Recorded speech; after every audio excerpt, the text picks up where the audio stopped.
eu sou Eduardo da OpenCap e hoje a gente está com o André Burger, da Aldaca. E o assunto hoje, né, André, eu acho que é a gente conversar um pouco sobre as diferenças para a captação financeira, que a gente chama de private equity, e aí o André explica bem o que isso quer dizer, e o private placement, e aí eu explico um pouco sobre o que isso também significa. Então, por favor, André, se apresenta e vamos começar esse bate-papo. Obrigado, Eduardo. Meu nome, então, é André Burger. Eu sou economista, sou sócio na Aldaca, que é uma empresa de funding para empresas, né? Seja equity, seja debt, e tenho aí uma experiência de alguns anos atuando nos fundos de private equity. Bom, eu sou Eduardo Parreira, eu sou da OpenCap, e também estou focado na captação financeira e principalmente na abertura de capital em bolsas internacionais. E aí eu queria começar perguntando para o André, ele usou dois termos aí, debt e equity. Fala um pouco qual é a diferença de um e de outro, o que isso significa? Porque a gente vai ter um pessoal que é do setor e talvez para alguns isso seja novidade. É verdade, a gente tem o mau hábito, né, Eduardo, de usar jargão, e cada vez a gente usa mais jargão, vira,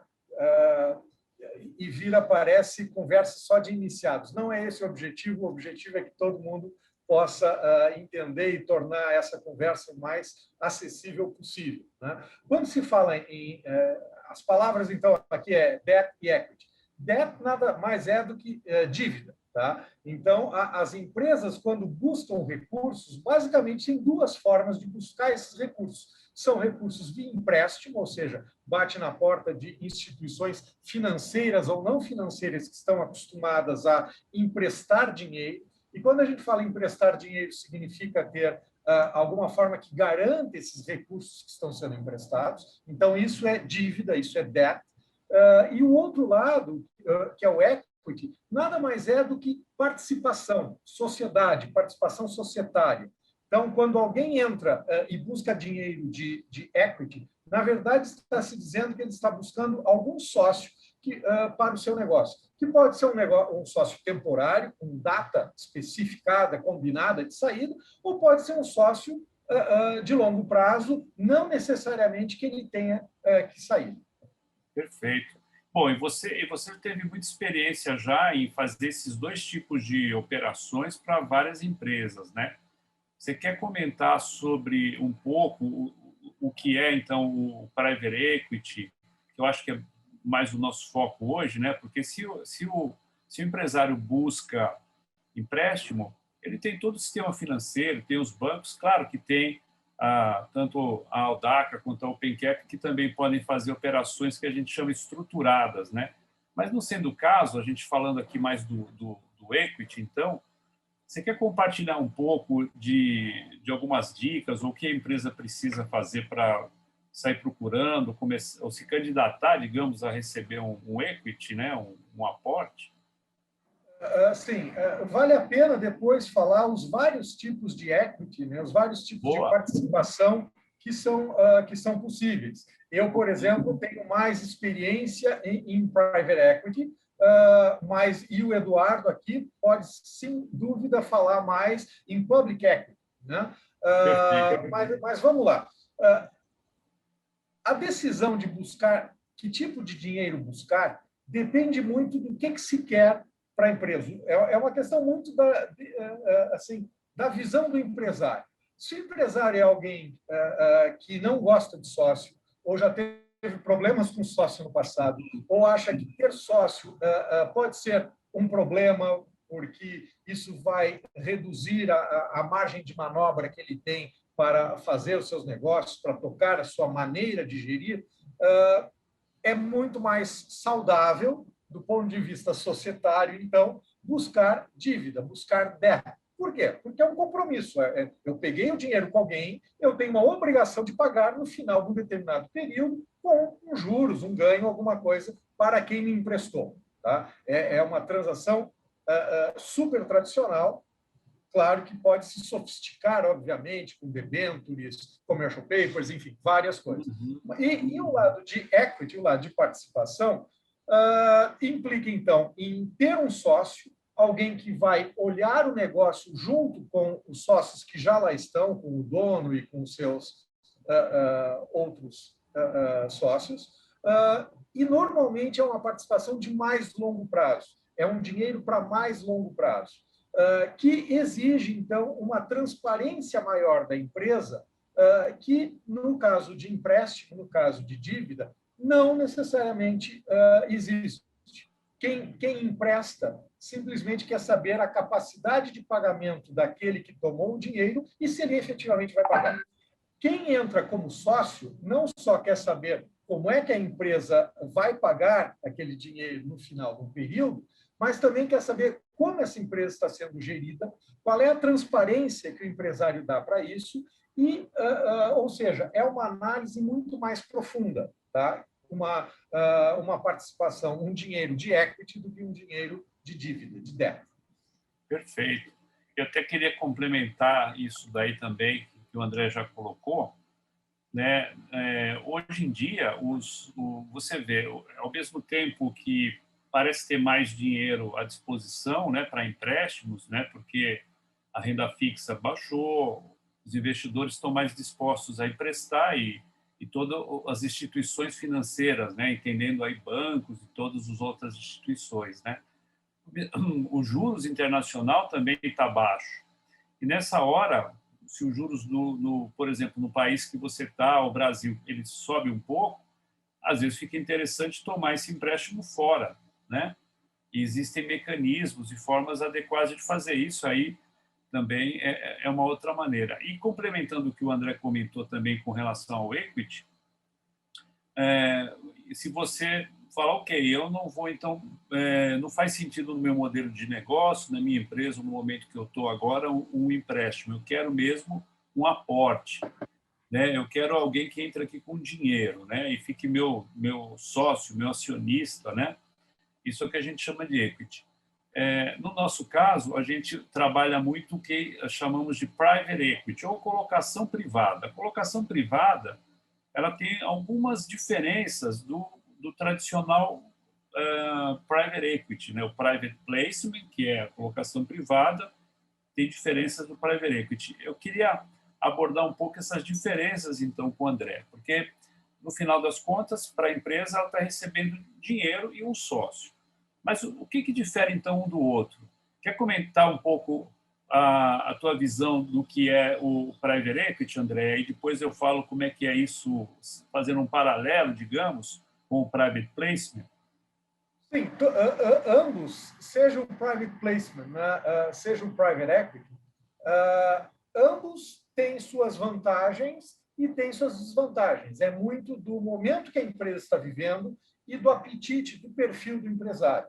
Quando eu falei que uma participação societária, um equity, exige mais informações, uma análise mais aprofundada da empresa, não quer dizer que eu sou contra a private equity. Quer dizer que, se o empresário, primeiro, ele não quer ter sócio, sem dúvida, ele deve buscar dívida.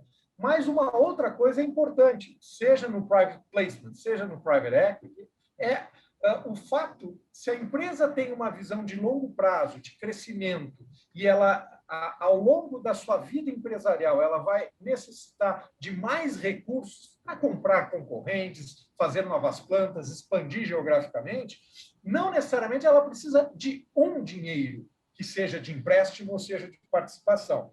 E aí o fato dela ter já um investidor, seja um investidor privado, um private equity, seja ela já estar acostumada e já estar listada lá fora, por exemplo, ou aqui no Brasil, significa que outros já analisaram aquele negócio, já deram o seu aval para aquilo, significa que a empresa tem um histórico de mercado e que facilita muito para novos investidores entrarem. É mais ou menos dizer que essa pessoa já é conhecida, essa aqui já mostrou o seu, a que veio no mercado, já tem um histórico, E, com isso, segundas rodadas, segundos tranches, terceiros e quartos, se tornam muito mais fácil do que uma empresa que nunca fez esse tipo de movimento e simplesmente foi buscar dinheiro em banco ou na família, quando é o caso. Então, assim, voltando agora para a pergunta específica do Eduardo, o que eu vejo de interessante em private equity? A gente pode considerar private equity como um guarda-chuva onde tem vários tamanhos de investimentos associados a isso. Investimentos menores, como empresas que estão começando, por exemplo, as startups, o private equity associado a investimento nesse tipo de empresa se chama venture capital, tá? Que são investimentos em empresas que estão começando, ou têm poucos anos de vida, ou são de novas tecnologias, enfim, elas estão rompendo, digamos assim, alguma inércia, seja porque ela está começando, seja por ela estar explorando uma nova tecnologia. Nesse momento, é mais fácil, do meu ponto de vista, buscar investidores de private equity, seja venture capital, seja private equity, porque, primeiro, eles são mais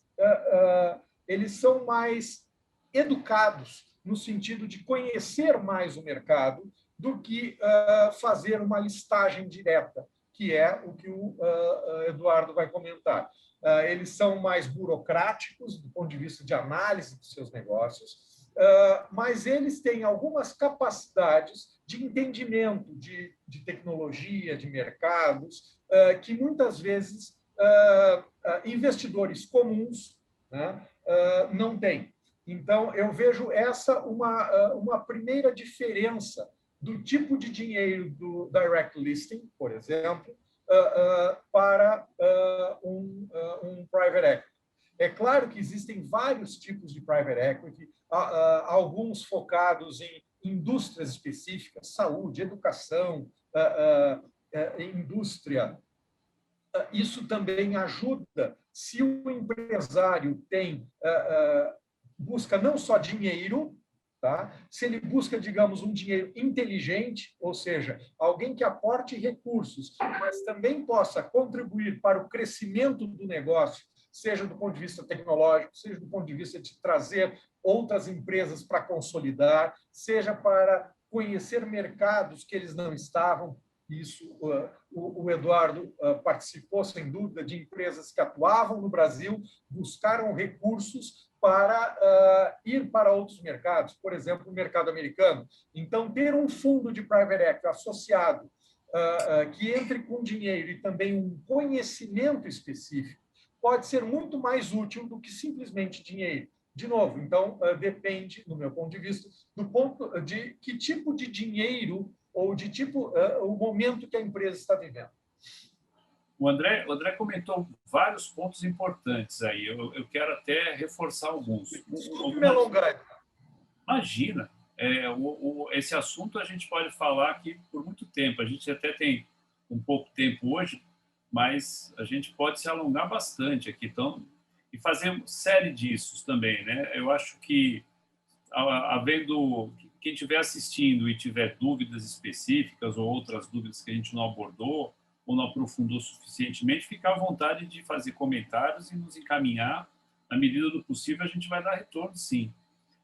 Agora, reforçando uns pontos que o André comentou, uma empresa, por exemplo, startup, ou no início, a gente chama esse investidor aí de private equity muitas vezes de angel investor. Ele vai funcionar, esse investidor anjo ou angel investor vai funcionar muito semelhantemente a um fundo, né? Os fundos que a gente chama fundos de private equity nada mais são do que empresas ou pessoas que se constituíram ordenadamente num fundo e criam lá uma regra, uma maneira de falar, olha, a gente investe nesses setores dessa maneira e tal. Essas regras do private equity é que diferem muitas vezes da maneira como o private placement atua.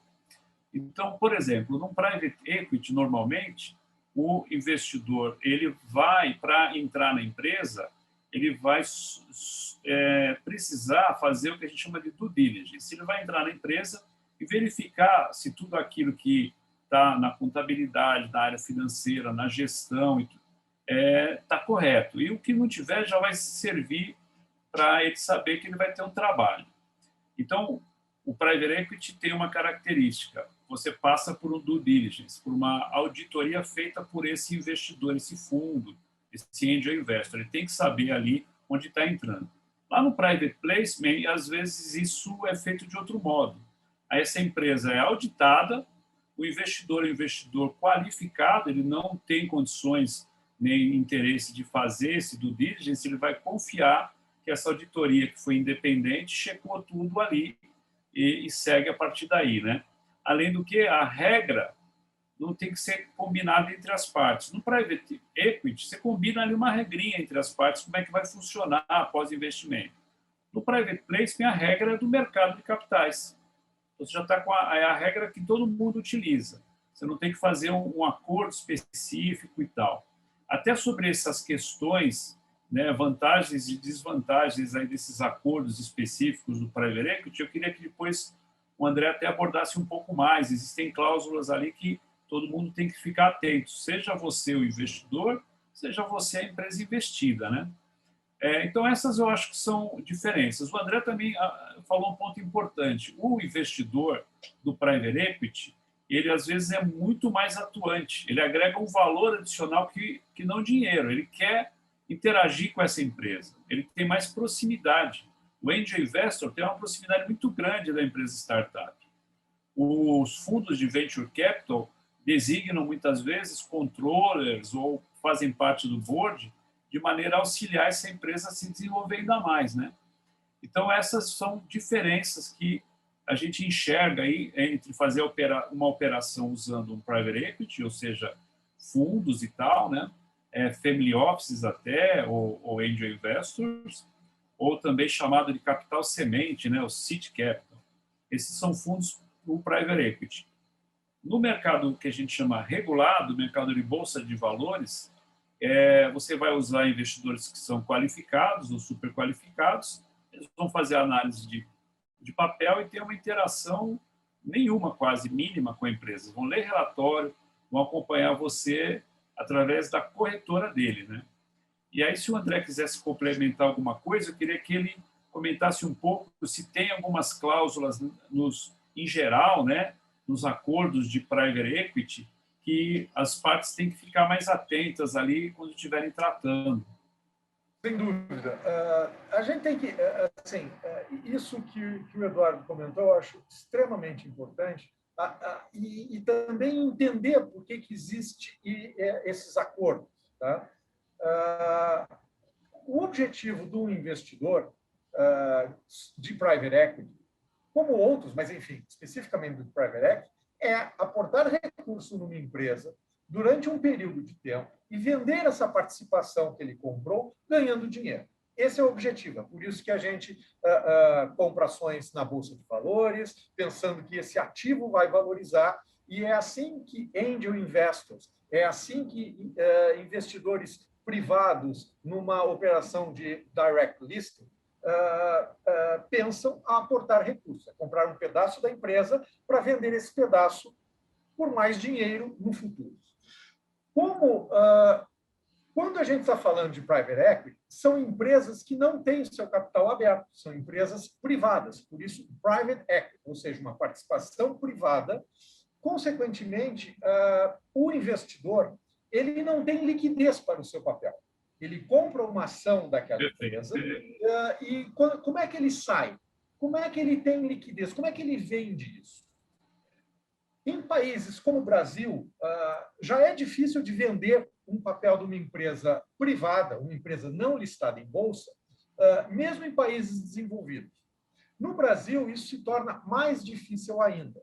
Por isso, quando um investidor de private equity, nesses vários tipos, desde o angel investor até um fundo tradicional de private equity, quando eles investem, se combina, se assina um acordo de acionistas, que nada mais é do que um documento que regula a relação do empresário, do que toca a empresa, do que trouxe a oportunidade para o fundo, ou para esse investidor de private equity com este investidor. Ou seja, é mais ou menos, se a gente assim, usar um termo comum, é como se faz um pacto antinupcial quando se faz um casamento de separação total de bens. Os noivos, os sócios, combinam antes de casar como é que vai ser essa relação. E é isso que o acordo de acionistas faz. E aí eu me lembro, nesses anos todos de participação em fundos de private equity, que a gente dizia, quando ia discutir esses acordos com os empresários, que a gente ia, claro, de uma maneira jocosa, que a gente ia discutir o pacote de maldades. Mas, veja bem, não se trata de maldades, mas sim de uma forma de equalizar, tá, os interesses. Por quê? Se a gente olhar efetivamente, o investidor aporta, tá, tudo que ele combinou, tá, quando ele põe o dinheiro na empresa. Ou seja, à vista, ou praticamente à vista, naquele momento, naquele mês, naqueles poucos meses. Tá? E o empresário vai dar o retorno disso ao longo de um tempo, normalmente mais de um ano. Né? Seguidamente, mais de 5. Tem histórias de empresas que têm fundos de private equity há mais de 10 anos. Tá? Como se regula os interesses e o alinhamento de sócios que um quer sair por definição, ele entra para sair, que é o private equity, de um sócio que muitas vezes pode ter outros interesses. Não, essa empresa eu criei para minha família, essa empresa eu criei porque eu quero deixar a minha marca no mundo. Não interessa a motivação, todas são válidas. Então, se faz para combinar como essas partes se regulam, se combinam, se alinham, esse tal de acordo de acionistas. E o que é muito importante aí? Tem várias cláusulas, assim, tem acordos de 50 páginas, mas tem acordos de 5 páginas. Tá? O que o investidor quer? Primeiro, transparência. Ele quer saber que o negócio que ele entrou, onde ele pôs dinheiro, se compromete o empresário a dar ciência, a dar transparência dos números e do que está sendo feito. Ele quer também que, se o empresário decide vender aquele negócio, ele primeiro seja consultado e, se for o caso, e ele quiser, ele possa vender aquilo junto. Tá? E outra coisa que sempre um fundo pergunta, claro, tem várias outras cláusulas, mas as mais importantes é: como é que eu saio? Você vai me recomprar? Nós juntos vamos vender essa empresa para alguém daqui a 5 anos, daqui a 3 anos. Eu não sei se eu vendo por menos de tanto. Então, essas coisas se combinam. Tá? Tudo isso faz parte do acordo de acionistas. Eu resumi muito, tá, Eduardo? Mas eu acho que são as condições fundamentais. E o principal é procurar colocar nesse documento, antecipar qualquer futura questão que possa acontecer. Quer dizer, discutir antes do que depois, antes de assinar, do que depois que algo estiver assinado. Lógico.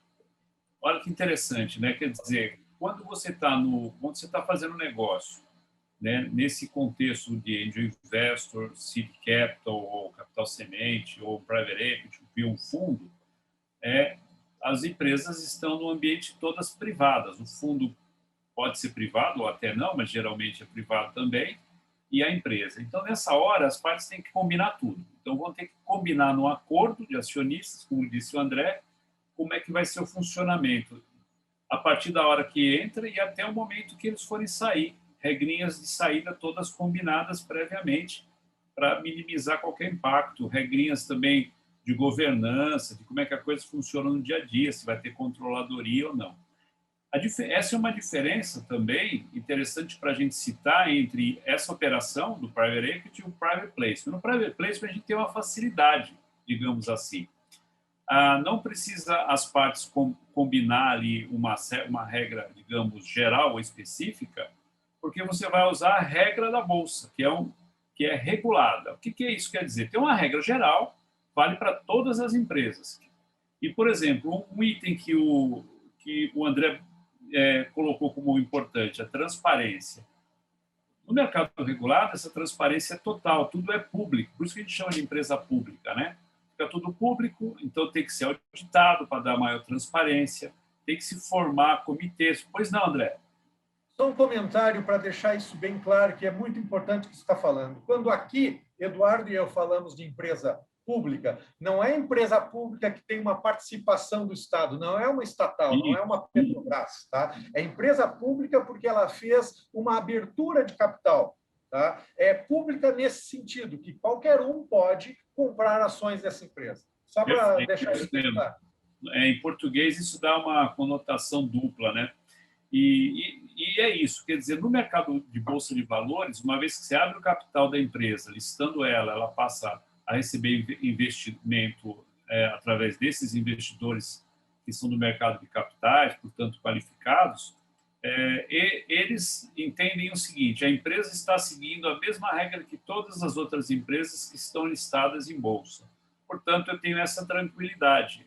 A empresa tem que prestar conta de quase tudo, né? Seus balanços e informações financeiras são publicados periodicamente, a depender do país, ou por trimestre, ou anualmente, ou até semestralmente, depende muito da Bolsa de Valores.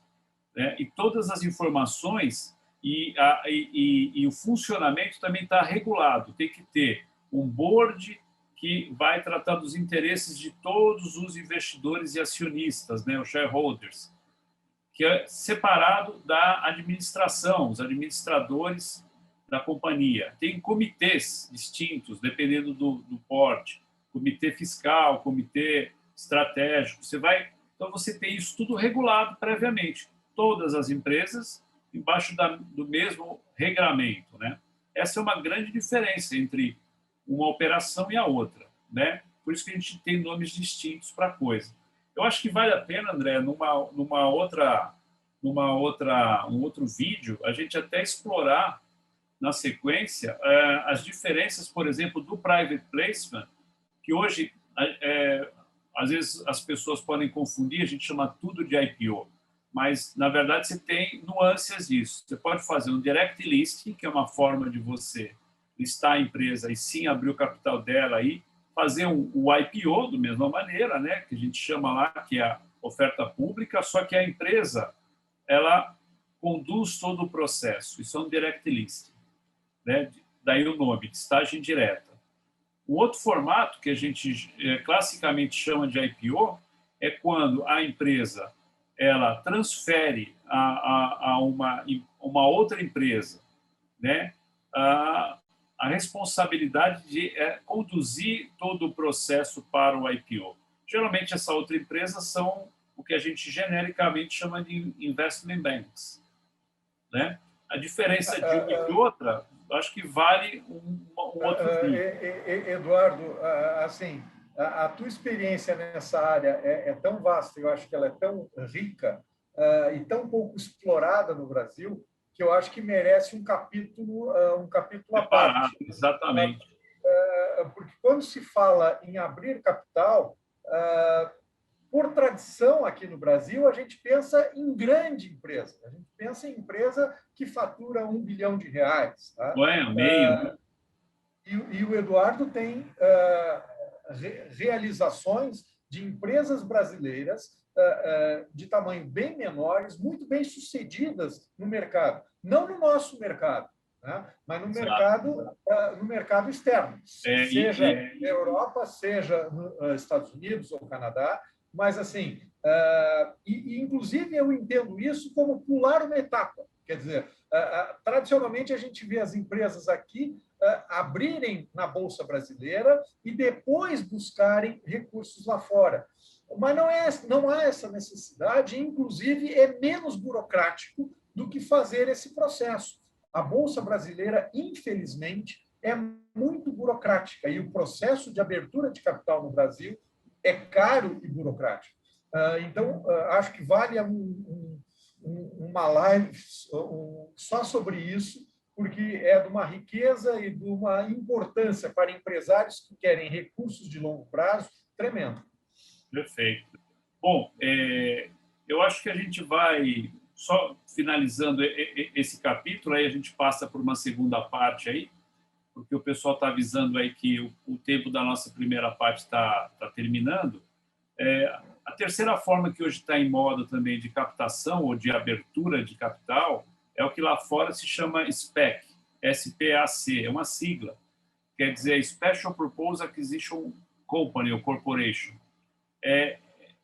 Você capta o dinheiro antes, tem um período para investir esse dinheiro e aí existe também um plano de negócio de aquisição e aí você, a partir da empresa já listada, já na bolsa, com o dinheiro, você sai buscando as empresas para fazer a aquisição. Essa empresa ela se assemelha quase a um fundo, só que ela não vai interagir com a empresa que ela vai fazer a aquisição como se fosse um fundo, né? Porque assim que esse negócio acontece, essa empresa adquirida automaticamente passa a estar listada naquela bolsa onde o dinheiro foi captado. Então, essas são 3 maneiras atuais aí de você abrir capital, né? Como disse o André, a gente pode abordar isso numa próxima vez, né? E o private placement é a maneira da colocação privada que antecede, né, o dinheiro que antecede a essa abertura de capital. E conversando agora há pouco com o André, a gente estava lembrando assim o que normalmente as empresas que nos procuram de início, o que mais elas perguntam, o que mais elas têm de dúvidas e querem saber, André? Basicamente, a pergunta é, porque se criou um mito no Brasil, até porque, de fato, durante muito tempo assim foi, que empresas para se listar, empresas para fazer a IPO, precisavam ser grandes empresas. Então, é o mito do tamanho. Acho que vale a pena explicar que tem apetite para tudo e, claro, cada um vai ter o seu investidor típico, né? Eu me lembro de minha avó falar que sempre existe um sapato velho para um pé torto. Dependendo do tamanho da empresa, do porte da empresa, do tipo da empresa, vai ter uns ou outros investidores, mas existem. Perfeito. Olha, toda empresa, ela um dia nasce, um dia ela foi pequena, toda ela, né? Falar que uma empresa já começou grande são raras. As empresas são pequenas. Elas muitas vezes são familiares, elas nascem, né, num ambiente familiar ou entre amigos, né, com uma governança familiar. Então, o porte das empresas, né, ele não é a questão mais significativa. Imagina que tem empresa que é startup, ela nem existe, digamos, né, e muitas vezes ela já vira um objeto de desejo de investimento. E o céu é o limite, quer dizer, você pode ir graduando esses investimentos e investidores para cada estágio que a empresa está, ou seja, tamanho dela, porte, e depois chegar na listagem. E você já pode partir de início, né, que é o que muita gente faz lá fora, né, muita gente, né, de todas as idades, né, mas os jovens que a gente fala, ele acaba de sair da universidade, né, ou nem isso, sai do colégio, do college, e fala, eu vou montar meu negócio. Ele monta o negócio e já prevê que no negócio dele ele vai para uma bolsa, né? Então, o tamanho da empresa, eu não diria que é a questão mais importante, mais significativa, né? Tem, como bem disse o André, para todo gosto. E você pode ir preparando isso, usando esses investidores que a gente categorizou eles em estágios diferentes. Então, se a tua empresa ainda mal existe, você provavelmente vai trazer dinheiro de família e amigos. A gente chama de family and friends, né? Tem aquela brincadeira no mercado americano que é investimentos dos 3Fs, que é Family, Friends and Fools, quer dizer, família, amigos e tolos. Considerando que o negócio nesse estágio pode ter muita incerteza, exatamente, nesse sentido. Daí isso é uma brincadeira para dizer o seguinte, olha, existe risco. Todo negócio tem risco, mais, menos risco, de diversos tipos de riscos diferentes, né? Agora, se alguém for investir numa empresa, seja um angel investor, seja um seed capital, um venture capital, seja qualquer outro grau de investidor, achar que aquilo não tem risco, não é investidor, ela é outra coisa, né? Então não deveria investir. Aliás, para investir, você tem que avaliar muito bem o teu investimento e ter condições de investir, né? É por isso que a gente só atua com o investidor que é qualificado, que é aquele investidor que já está acostumado a tomar risco, aquele dinheiro dele é para investimento, né? Não vai comprometer patrimônio, digamos, pessoal, nada disso, né? Isso, todo negócio tem risco, todo investimento tem risco, né? E para isso é importante identificar o investidor adequado ao porte da empresa e ao risco associado àquela empresa. E eles existem, né? É questão de posicionamento de mercado. A gente sempre recomenda para quem está, para quem já está quem a empresa já existe, algum dia ele já está mais preparado, né? Ele já está mais preparado. Mas para quem está começando, a gente sempre sugere assim que se organize a ponto de conseguir trazer um investidor acostumado a ser investidor. Senão você vai pegar lá um dinheiro lá do seu amigo, tal, e você pode comprometer o patrimônio desse teu amigo e você não se preparou adequadamente, nem ele, né, para momentos em que a empresa ainda está crescendo. E às vezes esse crescimento leva mais tempo do que você lançou na tua planilha. E aí aquele sujeito que te colocou o dinheiro ali pode, né, precisar dele, vai achar que a empresa ia dar resultado já no dia seguinte. E às vezes demora, não é que não vai dar. Então, o investidor que é profissional, que é qualificado, ele sabe disso, né? Ele sabe que a empresa tem que estar um pouco mais preparada.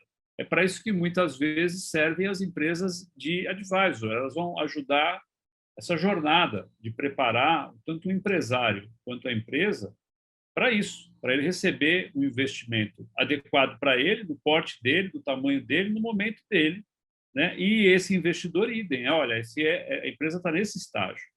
E assim vai graduando os estágios. É assim que eu vejo, né, que a coisa vem. Então, tentando responder a pergunta aí do André, o tamanho da empresa é um dos mitos, né? O tamanho depende do grau de organização que esse empreendedor, empresário, consegue dar ao negócio dele para ter visibilidade. Ele tendo visibilidade de mercado, ele vai ser alvo de aportes, de capital, né? É assim que eu vejo. E, Eduardo, tamanho sempre é uma preocupação grande do empresário de achar que o seu negócio não atrai investidor, quando, na verdade, pode atrair, né? Independentemente do tamanho, é só encontrar o investidor certo. Mas outra coisa que também preocupa muito é o setor. É comum empresários dizer, mas será que no meu setor se encontra investidor?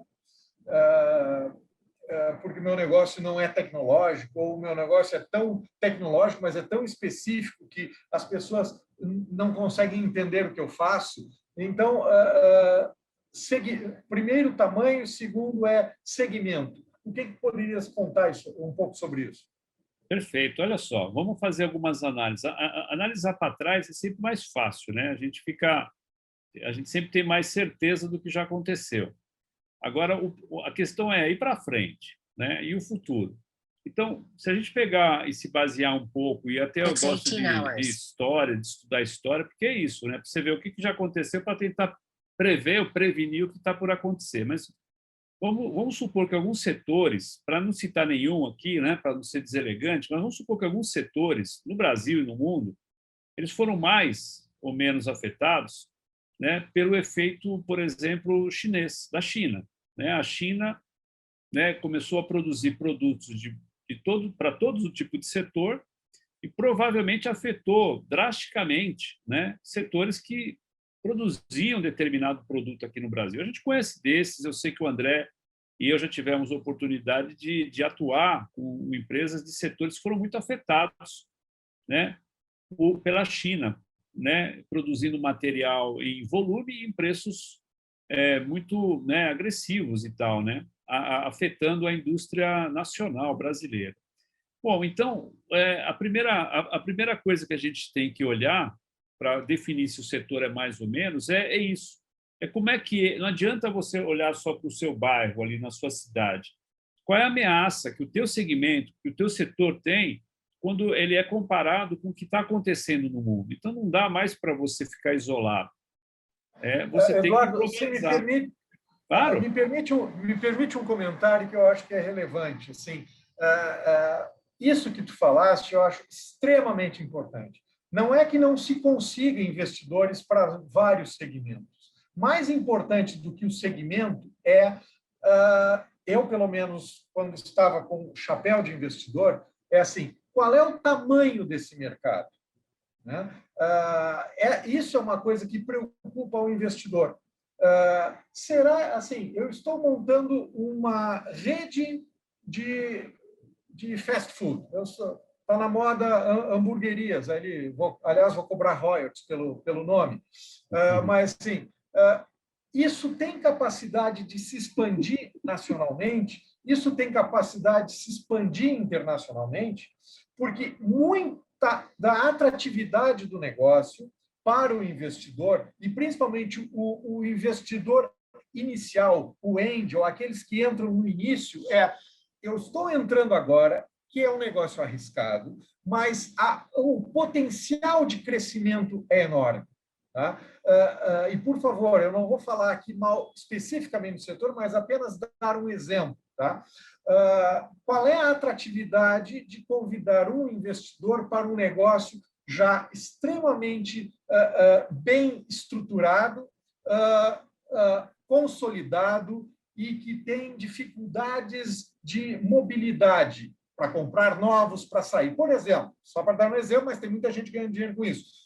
Moinhos de trigo, só para dar um exemplo. Quer dizer, qual é a chance do cara ser o rei do trigo no Brasil? É pequeno.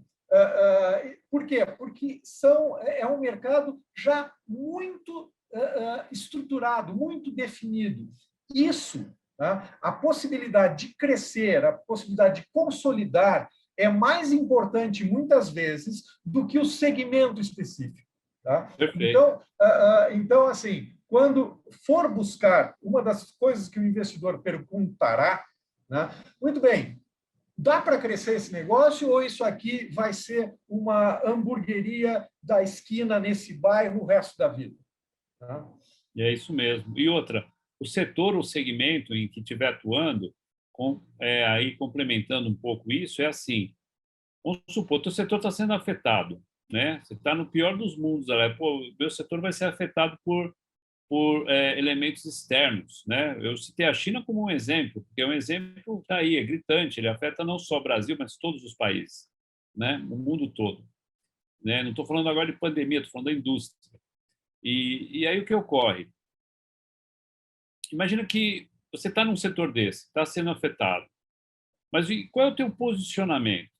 Você tem um posicionamento que você vai alterar a tua forma de atuar. Os Estados Unidos e vários outros países fez isso de forma brilhante anos atrás. Eles produziam quase tudo, ou muita coisa, né? E, de repente, as empresas começaram a perceber que elas tinham que mudar de posicionamento, deixar de ser o produtor e usar o que eles tinham. Eles tinham um mercado local. Então, eu deixo de ser o produtor disso e passo a ser o distribuidor do meu próprio produto, que agora vai estar sendo feito por outra empresa que está na China. Então, às vezes, o posicionamento, né, que a empresa se dá ou não se dá é o que define a atratividade dela. Se ela tem um bom posicionamento, um reposicionamento, pronto, ela se salva. Agora, se ela insistir em algo que, evidentemente, o mercado mostra que ela vai ser varrida, aí o investidor ele percebe isso, ele pode tentar te ajudar. Ele falou, olha, não seria melhor talvez você mudar o posicionamento, né? Você, em vez de fazer isso, fazer aquilo outro. E isso é muito legal, Eduardo. E tem alguns cases mundiais que vale a pena a gente pensar quando se fala nisso. Em dois momentos, por exemplo, quando os japoneses começaram a liderar o mercado de motocicletas, tá? Onde a maioria dos grandes fabricantes de motocicletas na Europa e na América do Norte acharam, e muitas fecharam. Tá?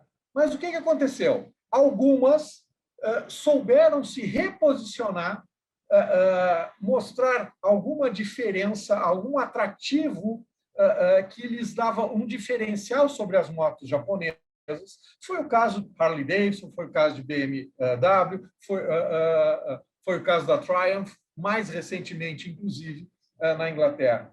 A mesma coisa aconteceu com os relógios, né? A Suíça liderava esse mercado e todos achavam que os suíços iam acabar, iam deixar de fazer relógios, porque os primeiros japoneses, depois os chineses, começaram a fazer relógios digitais, eletrônicos e muito baratos, né? Aí o que aconteceu? Os suíços se reposicionaram, e inclusive criaram uma marca fantástica, que é a Swatch. Então, assim, tem como fazer, né? Tem, e o investidor quer saber como isso vai acontecer. Então, desfazendo um outro mito aí, como disse bem o André, eu acho que o segmento e o setor vão depender mais do posicionamento da empresa frente ao setor e o segmento dela, né? Não tanto baseado no que ela fez até então, mas sim do que ela pretende fazer de agora para frente, até considerando que vai ter aportes. Então, tá. Eu cheguei até aqui e dessa maneira, sem dinheiro ou com pouco dinheiro, né? Ou reinvestindo, ou captando do mercado local, ou me endividando, não importa, né? Bom, mas o meu novo posicionamento a partir de agora, ou a partir da hora que eu passar a ter investimentos, sejam private equity, sejam private placement, e mirando, digamos, uma listagem, uma abertura de capital, o meu novo posicionamento será esse, né?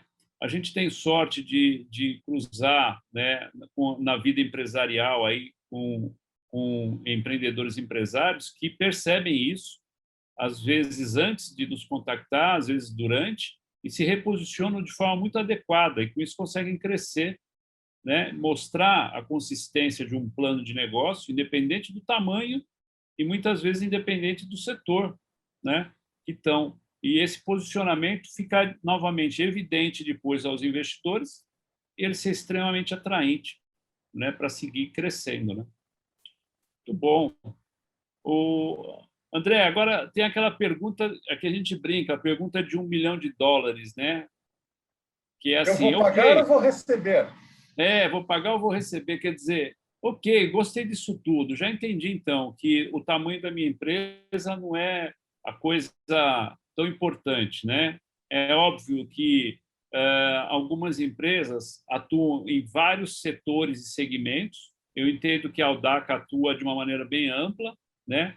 No caso da OpenCap, a gente atua de uma maneira um pouco mais focada. A gente, por exemplo, não atua com as startups. A gente não tem estrutura para incubar ou para atuar, por exemplo, com empresas que estão no estágio de startup ou naquele segundo estágio que a gente chama, às vezes, de scale-up.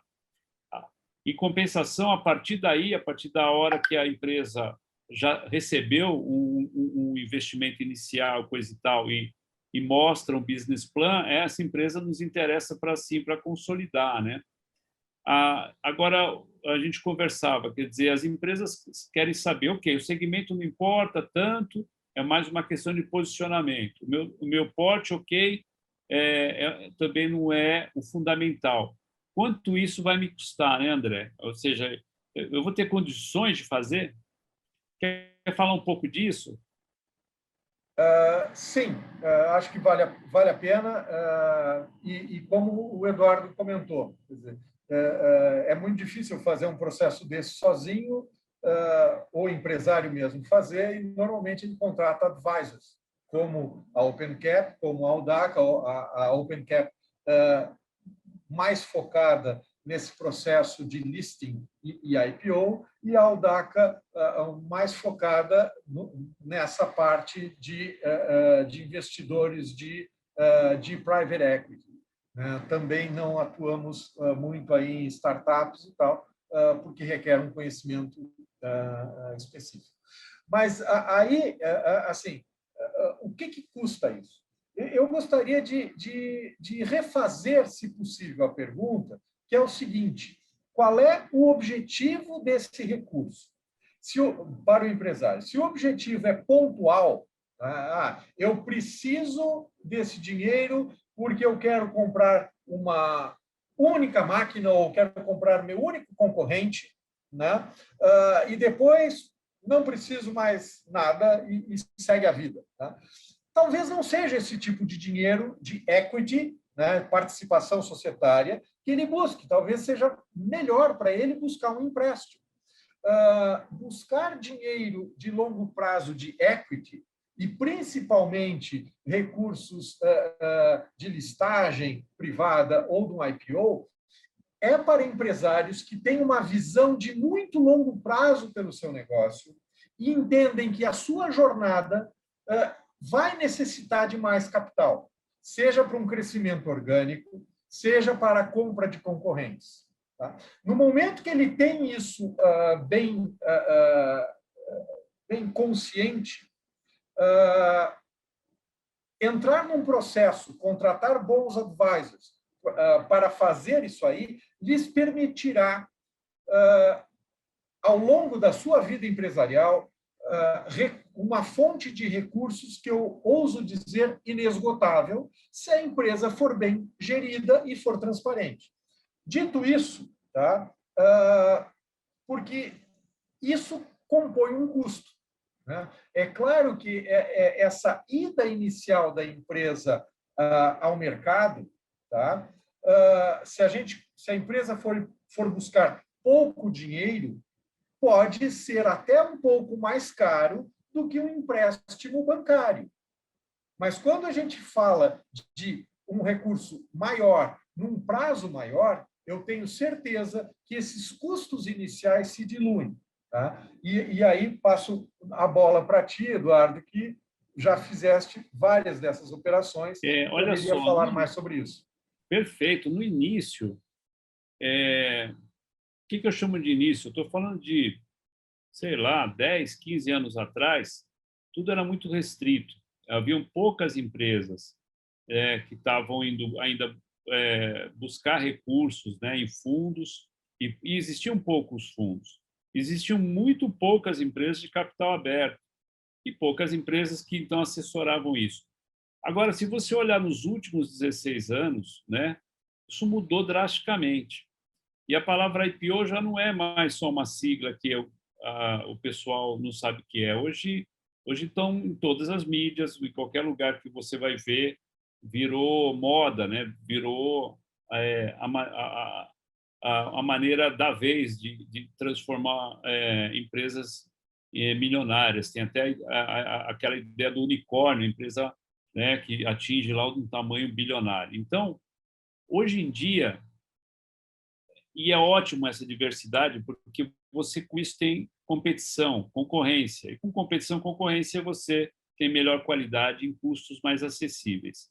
Eu acho que um grande diferencial, né, de uma empresa que se presta a acompanhar, a fazer essa jornada com o empresário, empresas aí, né, novamente, como a OpenCap, a Aldaca e tantas outras, que são realmente sérias e boas, elas se propõem, se é um relacionamento de longo prazo, se é uma jornada em conjunto, ela se propõe a ajustar esses custos, né, ao tamanho, à condição que aquela empresa tem. E, muitas vezes, trabalhar isso de maneira proporcional a esse crescimento, a essa captação, a esse tamanho.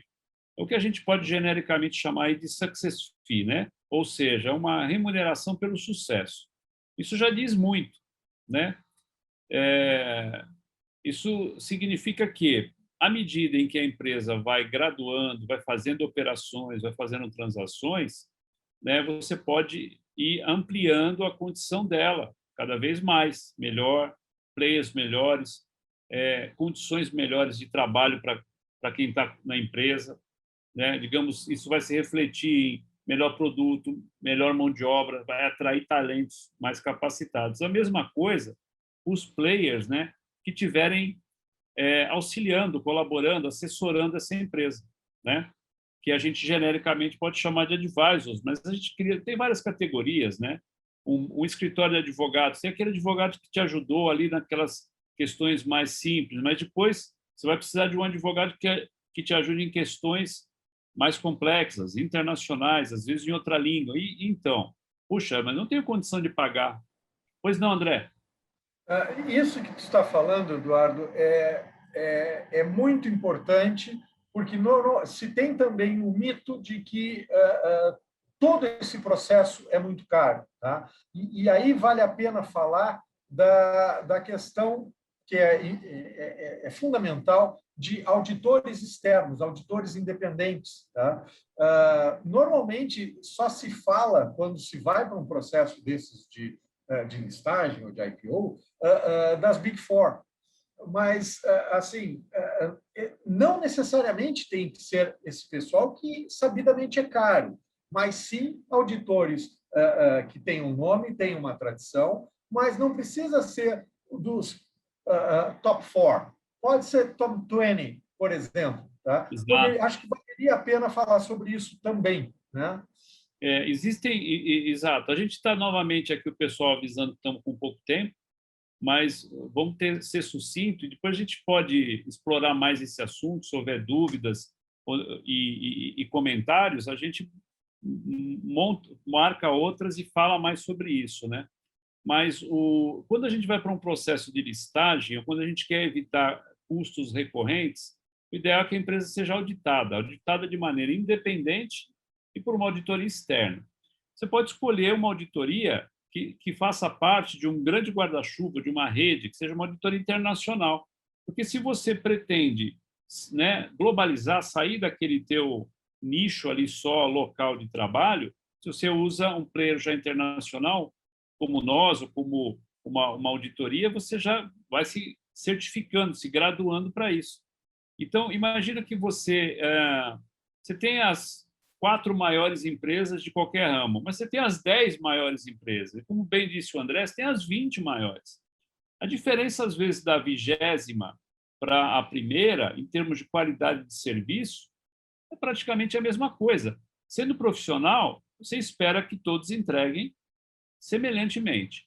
Empresas muito grandes, formadas praticamente por executivos, elas vão preferir empresas de grande renome para, né? Olha, eu usei a maior que tinha e tal, né? Agora, empresas de dono, empresas de porte menor, elas vão querer a qualidade e vão querer um preço mais adequado. Então, hoje você tem opções para aqueles players, como o auditor independente, que ele tem que fechar um preço, ele é independente, ele não pode estar conflitado com você no teu sucesso, né? Não é que ele não torce por você, mas ele tem que ali verificar o que tudo de certo e tudo de não tão certo, né, ou até errado, que ainda está, né, no teu contexto lá empresarial, financeiro, governança. Ele é independente, então ele vai fechar um valor com você. Então, acho que o auditor independente tem um papel fundamental. E você pode hoje alargar essa régua. Busca uma das 20 maiores empresas, das 50 maiores empresas, preferencialmente também internacionais, você vai conseguir uma qualidade de serviço excelente num preço adequado. E, com isso, você fica compliance já para, por exemplo, se preparar para essa listagem, porque uma empresa de capital aberto ela tem que ser auditada por auditor externo. Não sei se eu respondi aí o que o André estava querendo comentar, mas fica à vontade. Não, muito obrigado, exatamente isso, porque você estava dando uma ênfase na parte legal, na parte de escritório de advocacia, e aí eu me lembrei que a mesma conversa serve para o caso dos auditores, são fundamentais nesse processo de listagem, de IPO, e também se a empresa quer buscar recursos de private equity. Normalmente, no Brasil, as empresas que buscam recursos de private equity não têm os seus balanços auditados, mas eu posso garantir para vocês que empresas que são auditadas são muito mais bem vistas por parte dos investidores, porque alguém com eles já olhou o risco, já olhou a qualidade da informação e se sente mais tranquilo em precificar e aportar recursos naquela empresa. Não é que não existem investimentos em empresas não auditadas. Eu mesmo fiz muitos, certamente o Eduardo também, mas isso aumenta o grau de risco que o investidor vai tomar. E certamente a gente tende a reduzir esse risco no valor a ser pago pelo negócio. Sem dúvida. E fora que você vai ter que ampliar os controles, já que aquela empresa, então, não está auditada. Então, sim, é uma recomendação. Procure uma boa empresa de auditoria, preferencialmente com esse guarda-chuva, com essa rede internacional, né, para já te servir para outros estágios. E, sim, é um investimento que vai ter seu retorno em tempo e em custo, né, e em atratividade. E outra, a troca, o auditor ele não vai lá te ensinar como faz, ele só vai auditar você. Mas você vai aprender muito no processo, porque o que você não estiver fazendo de forma adequada, ou da melhor maneira, ou com as melhores práticas, ele vai apontar. E aí, no relatório da auditoria seguinte, você já melhorou aquele ponto. E do da seguinte, você melhorou o próximo ponto, né? É isso. Bom, André, nosso tempo está esgotando. Não sei se você quer fazer algum fechamento, fica à vontade. Passa teu contato, site, e alguma maneira... Eduardo, agradeço aí a oportunidade. André Burger, a empresa é audaca.com e estou à disposição. Muito bom. Então, nos vemos. Eu sou Eduardo da OpenCap. Você pode nos acompanhar tanto aí no canal do YouTube, que está no início ainda, mas a gente vai periodicamente colocar lá mais vídeos, e também no podcast, dos podcasts aí tradicionais. Muito obrigado. Até a próxima.